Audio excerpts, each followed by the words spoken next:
Hi everyone, welcome to Marmal kitchen. இன்னைக்கு video random vlog. ஒரு நாள் ஈவினிங் பார்த்தீங்கன்னா இந்த வேஃபில்ஸ் டாக்டர் ஓட்கர் அப்படின்ற பிராண்டு. இந்த பிராண்டில் எல்லா ப்ராடக்ட்ஸுமே மோஸ்ட்லி நல்லா இருக்கும். இது வந்து நான் ஜெப்டோ ஆப்பில் பார்த்தீங்கன்னா இந்த வேஃபில்ஸ் வாங்கியிருந்தேன், வெண்ணிலா வேஃபில்ஸ். ஆக்சுவலாக வேஃபில் மேக்கர் வீட்டில் இருந்தால் நாமளே வேஃபில்ஸ் செய்யலாம். ஜீவனுக்கு இதுதான் ஃபஸ்ட்டு டைம் நான் வந்து இது பர்ச்சேஸ் பண்ணுறேன். சரி அவனுக்கு பிடிக்குதா என்னன்னு பார்க்கலான்ட்டு. இது வந்து 4 வேஃபில்ஸ் ஆஸ் அ பேக்கா வந்துச்சு. ஸோ ஒவ்வொரு வேஃபிலுக்கும் தனியா பார்த்தீங்கன்னா, அவங்க வந்து சீல் பண்ணியிருந்தாங்க. ஆனாலும் அந்த சீல ஓப்பன் பண்ணும்போது, ஒரு மாரி நமுத்து போன மாரி இருந்துச்சு. சரி அத வந்து ஓடிஜில வச்சு லைட்டா ரீஹீட் பண்ணிட்டு, அது மேல என்ன போடுவாங்கன்னு பார்த்தீங்கன்னா, சாக்லேட் சிரப் போட்டுட்டு, சாக்லேட் ஐஸ்கிரீம் வச்சு சாப்பிடணுன்ற மாதிரி அது பிக்சர்ல இருந்தது. இப்ப பெங்களூர் கிளைமேட்டுக்கு ஐஸ்கிரீம் எல்லாம் சான்ஸே இல்ல. அதனால நான் என்ன பண்ணேன்னு பார்த்தீங்கன்னா, சும்மா ஓடிஜில வச்சு ஹீட் பண்ணி குடுக்கலாம் அப்படின்னு சொல்லிட்டு ஓடிஜில வச்சிருக்கேன். அது ப்ரீசெட் மெனு இருக்கு. Digital OTG. இது பர்ச்சேஸ் பண்ணி 1 1/2 இயர்ஸ் இருக்கும். நெறைய பேர் ஓடிஜி இன்னும் நல்லா ஒர்க் ஆயிட்டுருக்கா, யூஸ் பண்றீங்களான்னு வ்ளாக்லலாம் கமெண்ட் பண்ணியிருந்தீங்க. ஆக்சுவலா மந்த்லி ஒன்ஸ் ஆர் ட்வைஸ் கண்டிப்பா இதுல வந்து கேக் பேக் பண்ணி நான் ஜீவனுக்கு குடுத்துட்டு தான் இருக்கேன். வீடியோஸ்ல காட்டாததுக்கு ரீசன் என்னன்னு பார்த்தீங்கன்னா, அந்த கேக் ரெசிபிலாம் ஏற்கனவே நான் நெறைய தடவ போஸ்ட் பண்ட்டேன். இப்போ போன வாரம் கூட அவனுக்கு வந்து சாக்லேட் கேக் செஞ்சு குடுத்தேன். ஸோ உங்களுக்கு வந்து ஓடிஜி பர்ச்சேஸ் பண்ணணும்னா, அகாரா வந்து ஒரு நல்ல ஆப்ஷனா நான் சொல்லுவேன். இந்த டிஜிட்டல் ஓடிஜி. நான் வேணா பர்ச்சேஸ் லிங்க் கீழ டிஸ்கிரிப்ஷன் பாக்ஸ்ல குடுக்குறேன். மேல வந்து பார்த்தீங்கன்னா, நான் ஹனி போட்டு தான் அவனுக்கு குடுத்தேன். சாக்லேட் சிரப் அப்போதைக்கு இல்ல. ஸோ ஹாட் வேஃபில்ஸ் மேல ஐஸ்கிரீம் வச்சு சர்வ் பண்ணுவாங்க. ரொம்ப நல்லா இருந்தது. பிஸ்கட் மாரி இருந்தது ஆக்சுவலா ஹனி கூட சாப்பிடுறதுக்கு. இண்டஸ் வேலில இருந்து ஒரு குக்கரும், ஒரு ரோட்டி டவாவும் பார்த்தீங்கன்னா, ஆர்டர் பண்ணியிருந்தது வந்திருந்துச்சு. இது நான் ஷூட் பண்ணி நியர்லி ஒரு 1 மந்த் இருக்கும். இப்போ தான் போஸ்ட் பண்றேன். என்னன்னா, இந்த குக்கர் வந்து 5 லிட்டர் குக்கர். என்கிட்ட 5 லிட்டர்ல குக்கரே இல்ல. நான் வச்சிருக்கிறதெல்லாம் பார்த்தீங்கன்னா, 3 லிட்டர்ஸ் தான். ஃபர்ஸ்ட் டைம் வந்து 5 லிட்டர் குக்கர் பர்ச்சேஸ் பண்ணியிருந்தேன். ஒரு நாள் சண்டே இதில தான் வந்து பார்த்தீங்கன்னா, செம்ம சூப்பரான ரெஸ்டாரண்ட் ஸ்டைல் சிக்கன் கிரேவி பண்ணியிருந்தேன். அந்த ரெசிபியும் இன்க்ளூட் பண்றேன். ஸோ இது வந்து இன்னர் லிட் குக்கர். இது வந்து பார்த்தீங்கன்னா, 3 லிட்டர்ஸ்லயும் கிடைக்குது, 5 லிட்டர்லயும் கிடைக்குது. ட்ரைப்ளை ஸ்டெயின்லெஸ் ஸ்டீல் தான். இண்டஸ் வேலி வெப்சைட்ல இருக்கிற மோஸ்ட் ஆஃப் த ப்ராடக்ட்ஸ் பார்த்தீங்கன்னா, food grade stainless steel use பண்ணி தான் பண்ணியிருக்காங்க. உள்ள வந்து ஒரு மேட் ஃபினிஷ் மாரி இருக்கும். So food grade stainless steel அப்படின்ற பட்சத்தில, அதில வந்து ஹெவி மெட்டல்ஸோட அளவுகள், அதாவது கொஞ்சம் டேஞ்சரஸான ஹெவி மெட்டல்ஸ் நிக்கல், குரோமியம் இதோட அளவுகள்லாம் வந்து ரொம்ப கம்மியா இருக்கும். நார்மல் ஸ்டெயின்லெஸ் ஸ்டீலுக்கும், ஃபுட் கிரேட் ஸ்டெயின்லெஸ் ஸ்டீலுக்கும் அதான் வித்தியாசம். நம்ம சமைக்கும்போது அந்த மெட்டல்ஸ் வந்து ஃபுட் கூட ரியாக்ட் பண்ணாது. அதனால தான் பார்த்தீங்கன்னா, food grade stainless steel products எல்லாமே கொஞ்சம் காஸ்ட்லியா இருக்கும். மத்த பிராண்ட்ஸ்ல பார்த்தா கூட, ஃபுட் கிரேட் ஸ்டெயின்லெஸ் ஸ்டீல் இருக்கிற குக்கர்ஸ் எல்லாமே காஸ்ட்லி தான். ஸோ பர்ச்சேஸ் பண்றது வந்து இந்த மாரி ஃபுட் கிரேட் ஸ்டெயின்லெஸ் ஸ்டீல் எடுத்துட்டோம் அப்டின்னா, நமக்கு வந்து சேஃபா இருக்கும். இதுக்கு பர்ச்சேஸ் லிங்க் எல்லாமே கீழ டிஸ்கிரிப்ஷன் பாக்ஸ்ல குடுத்துருப்பேன். அது மட்டும் இல்லாம என்னோட கூப்பன் கோட் யூஸ் பண்ணீங்கன்னா, உங்களுக்கு எக்ஸ்ட்ரா 12% டிஸ்கவுண்ட்டும் கிடைக்கும். அது வந்து இண்டக்ஷன் பேஸோடயும் வருது. நான் மெயினா இந்த ரோட்டி டவா பர்ச்சேஸ் பண்ணதுக்கு மெயின் ரீசனே பார்த்தீங்கன்னா, இது வந்து iron roti tawa. Cast iron இல்ல. நான் எக்ஸ்பெக்ட் பண்ணத விட ரொம்ப ஹெவியா வந்திருந்துச்சு. இது வந்து இண்டக்ஷன் ஸ்டவ்ல ஒர்க் ஆகும். மோஸ்ட்லி கேஸ்ட் அயர்ன் ப்ராடக்ட்ஸ் எல்லாமே பார்த்தீங்கன்னா, இண்டக்ஷன் ஸ்டவ்ல ஒர்க் ஆகாது. கேஸ் ஸ்டவ்ல மட்டும் தான் யூஸ் பண்ண முடியும். ஸோ இந்த ரோட்டி டவா வந்து இண்டக்ஷன் ஸ்டவ்ல யூஸ் பண்ற மாதிரி தயாரிச்சிருக்காங்க. 2 சைடும் செம ஹெவியான வுட்டன் ஹேண்டிலோட வந்திருந்துச்சு. இது ஆக்சுவலா நம்ம எங்கேயாவது ட்ரிப் எல்லாம் போறோம், வேற எங்கேயாவது போயிட்டு சமைக்கணும் அப்படின்ற பட்சத்துல, இந்த ரோட்டி டவாலாம் ரொம்ப யூஸ்ஃபுல்லா இருக்கும். என்னன்னா, இண்டக்ஷன் ஸ்டவ்ல யூஸ் பண்ணலாம் அப்படின்றனால தான் மெயினா. அப்புறம் இன்னொரு விஷயம், இந்த சிலிண்டர் வந்து திடீர்னு காலியாயிடுது. நம்ம மாத்தும்போது, கேஸ் லீக்கேஜ் வந்து நான் தொடர்ந்து ஒரு 3 தடவ ஃபேஸ் பண்ணேன். அந்த டைம்லலாம் ரொம்ப கஷ்டப்பட்டேன். ஸோ நம்ம தோசை செய்யறதுக்கு, இந்த மாரி சப்பாத்தி, ரோட்டி ஏதாவது செய்யணும் அப்படின்னா, டக்குன்னு இந்த மாரி ஒரு டவா இருக்கு, வீட்ல இண்டக்ஷன் ஸ்டவ் இருக்குன்னா சமாளிச்சர்லாம். நம்ம குக்கர்ஸ் எல்லாமே பார்த்தீங்கன்னா, மோஸ்ட்லி இந்த ட்ரைப்ளை ஸ்டீல் எல்லாம் இண்டக்ஷன் ஸ்டவ்ல ஒர்க் ஆகுது. ஆனா இந்த கேஸ்ட் அயர்ன் மட்டும் இண்டக்ஷன் ஸ்டவ்ல ஒர்க் ஆக மாட்டேங்குது. நம்மகிட்ட தோசை மாவு இருக்கும், இந்த கேஸ் லீக்கேஜ் ஆகும். டக்குன்னு தோசை ஊத்தணுன்றப்போ இது நான் ஃபேஸ் பண்ணேன். எனக்கு வந்து தோசைக்கல் இண்டக்ஷன் ஸ்டவ்ல ஒர்க் ஆகல அப்படின்றத. ஸோ அதனால தான் இது பர்ச்சேஸ் பண்ண ஒரு எமர்ஜென்சிக்கு நம்ம இந்த மாரி தோசை, ரோட்டி, சப்பாத்தி எல்லாம் செய்யறதுக்கு கேஸ் இல்லாத பட்சத்துல, இல்ல கேஸ் லீக்கேஜ் வர டைம்ல இண்டக்ஷன் ஸ்டவ்ல யூஸ் பண்ணிக்கலான்றதுக்காக பர்ச்சேஸ் பண்ணேன். சும்மா நல்லா வாஷ் பண்ணி, ஹீட் பண்ணதுக்கு அப்புறமா பெரிய வெங்காயத்த வந்து வதக்கி எடுத்துட்டேன். சப்போஸ் ஏதா அயர்ன் பார்ட்டிகிள்ஸ் இருந்துச்சு அப்டின்னா, அதுல ஒட்டிட்டு வந்துரும். ரொம்ப சூப்பரா இருக்கு. ஆனா இது வந்து அயர்ன். கேஸ்ட் அயர்ன் இல்ல. அதனால இதுக்கு மெயின்டெனன்ஸ் வந்து கொஞ்சம் நம்ம பார்க்கணும். ஒவ்வொரு தடவையும் வாஷ் பண்ணி நல்லா ட்ரை பண்ணிட்டு, ஆயில் அப்ளை பண்ணி வைக்கணும். அப்பதான் ரஸ்ட் ஆகாது. இதே கேஸ்ட் அயர்னா இருந்தா நம்ம ஆயில் அப்ளை பண்ண தேவையில்ல. ஸோ இது வந்து பார்த்தீங்கன்னா, ஒரு நாள் சண்டே இது வந்து ரெஸ்டாரண்ட் ஸ்டைல் ஒரு சிக்கன் கிரேவி ரெசிபி உங்க கூட நான் ஷேர் பண்ணிக்கிறேன். நீங்க வந்து கண்டிப்பா இத ட்ரை பண்ணலாம். ரொம்ப சிம்பிளான ரெசிபி. ஆனா செம்ம டேஸ்ட்டா வந்திருந்துச்சு. ஸோ அந்த 5 லிட்டர் குக்கர்ல தான் சமைக்கிறேன். நியர்லி 1 1/2 கேஜி சிக்கன் எடுத்திருந்தோம் அந்த சண்டே. ஸோ குக்கர்ல பார்த்தீங்கன்னா, ஆயில் ஊத்திட்டு பட்டை, கிராம்பு, பிரியாணி இல போட்டிருக்கேன். சின்ன வெங்காயம் வந்து கொஞ்சம் ஆட் பண்ணி நல்லா ஃபர்ஸ்ட்டு வதக்கிக்கலாம். குக்கரோட உள்பகுதியில வந்து அந்த மேட் ஃபினிஷ் இருக்கிறனால வதக்குறதுக்கு வந்து ரொம்ப நல்லாருக்கும். ஸோ நல்லா சின்ன வெங்காயம் வதங்குனதுக்கு அப்புறமா கொஞ்சமா இஞ்சி பூண்டு பேஸ்ட் வந்து ஆட் பண்ணிட்டு, அதுக்கப்புறமா தக்காளி பழம் ஆட் பண்ணி, அதையும் நல்லா வதக்கிக்கணும். கொஞ்ச நேரம் தக்காளி பழத்த வந்து மூடி வச்சு நல்லா ஸ்மாஷ் ஆனதுக்கு அப்புறமா, மிளகாய் தூள் வந்து 2 டீஸ்பூன் ஆட் பண்ணியிருக்கேன். மல்லித்தூள் 2 டீஸ்பூன், சீரகத்தூள் 1 டீஸ்பூன், அப்புறம் என்கிட்ட அந்த லீஷியஸ் ஆப்ல பர்ச்சேஸ் பண்ண சிக்கன் மசாலா பவுடர் இருந்தது. அதையும் ஆட் பண்ணியிருக்கேன். அது இல்லன்னா அத நீங்க ஸ்கிப் பண்ணிக்கலாம். ஏதாவது ஒரு சிக்கன் மசாலா பவுடர் இருந்துச்சுன்னா கூட போட்டுக்கலாம் நீங்க.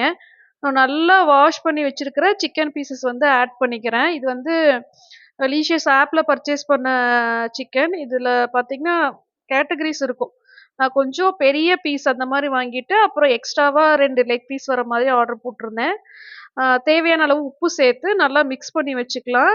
தண்ணி எதுவுமே சேர்க்கக்கூடாது. தண்ணி சேர்க்காம கொஞ்ச நேரத்துல பார்த்தீங்கன்னா, சிக்கன்ல இருந்து லைட்டா தண்ணி விட்டு வேக ஆரம்பிக்கும். அப்புறமா நம்ம குக்கர் லிட்டு க்ளோஸ் பண்ணலாம். ஒரு மசாலா அரைச்சுக்க போறோம். மிக்ஸி ஜார்ல வந்து துருவுன தேங்காய், சின்ன வெங்காயம் வந்து ஒரு 4, 5 எடுத்திருக்கேன். அப்புறமா ஒரு சின்ன பவுல்ல வந்து சுடு தண்ணீல முந்திரி பருப்பும், கசகசாவும் ஊற வச்சிருந்தேன். ஸோ மொத்தம் 4 ஐட்டம் ஆட் பண்ணியிருக்கேன் இப்போ. தேங்காய், சின்ன வெங்காயம், முந்திரி பருப்பு, கசகசா. அதுக்கப்புறமா பார்த்தீங்கன்னா, காரத்துக்கு கொஞ்சம் மிளகு. இதெல்லாம் போட்டு நல்லா ஃபைன் பேஸ்ட்டா அரைச்சு எடுத்துக்கணும். இந்த ஃபைன் பேஸ்ட்ல தான் பார்த்தீங்கன்னா, சிக்கன் குக் ஆகணும். இதுக்கு முன்னாடி நான் செஞ்ச ப்ரொசீஜர்லலாம் சிக்கன் வந்து குக் ஆனதுக்கு அப்புறமா ஃபைனலா வந்து இந்த மாரி ஏதாவது அரைச்சு ஊத்தி, அதுக்கப்புறமா நம்ம வந்து அந்த கிரேவிய வந்து திக்கா கொண்டு வருவோம். ஆனா இது வேகம்போதே முந்திரி பருப்பு, கசகசா, அப்புறம் வந்து தேங்காய் இந்த ஃப்ளேவர்ல வந்து வேகும். அப்போ நல்லா டேஸ்ட்டா இருக்கும். ஆ திக்னஸ் வந்து கொஞ்சம் பார்த்துக்கோங்க. என்னன்னா, இதுல நம்ம முந்திரி பருப்பும், கசகசாவும் போடுறனால, குக் ஆனதுக்கு அப்புறமா கிரேவி வந்து ரொம்ப திக்காக ஆரம்பிக்கும். கசகசா, பாப்பி சீட்ஸ் அது வந்து ரொம்ப நல்லது. முடிஞ்ச வரைக்கும் வெஜிடேரியன் கிரேவி, நான்வெஜ் கிரேவி எதா இருந்தாலும் சேர்த்துக்க ட்ரை பண்ணுங்க. உங்களுக்கு வந்து அல்சர் ப்ராப்ளம்லாம் இருக்கு, வயித்துல புண்ணு இருக்குன்னா, அந்த ஃபுட் பாத்ல இருக்கிற புண்ணு எல்லாமே ஆறும். உடம்புக்கு ரொம்ப குளிர்ச்சி. இன்னொரு முக்கியமான விஷயம், நல்லா தூக்கம் வரும். முடிஞ்ச வரைக்கும் நைட்டு சமைக்கிற ஏதாவது ஒரு கிரேவில தேங்காய் அரைக்கும் போதெல்லாம் 1 டீஸ்பூன் கசகசா சேர்த்து சேர்த்து அரைச்சீங்க அப்படின்னா, உங்களுக்கு வந்து அந்த ரெசிபியும் டேஸ்ட்டா இருக்கும். அதுக்கப்புறமா பார்த்தீங்கன்னா, உங்களுக்கு இந்த மாரி தூக்கம் வராத பிரச்சனையும் சரியாகும். ஸோ 2 விசில் விட்டு ஓப்பன் பண்ணியிருக்கேன்.